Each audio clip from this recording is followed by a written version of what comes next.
Heads up sellers, may new details na kailangan nyong ilagay sa business information sa Seller Center. These are required for compliance with the ITA, so kailangan nyo i-update ang inyong business information.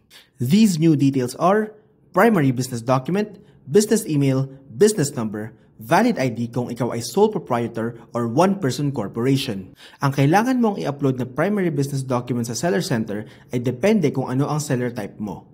May 3 types of sellers at ito ang requirements ng bawat isa. Kung ikaw ay sole proprietor, ang business document na kailangan mo ay DTI certificate.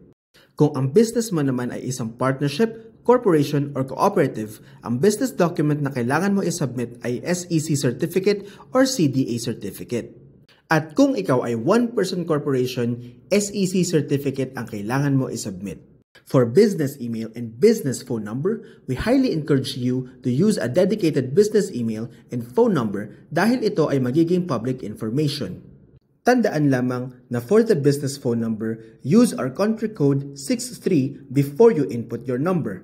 We highly encourage you to upload as early as possible para maiwasan ang shop restrictions in the future. For more information about the Internet Transactions Act, pumunta lamang sa ating Seller Education Hub.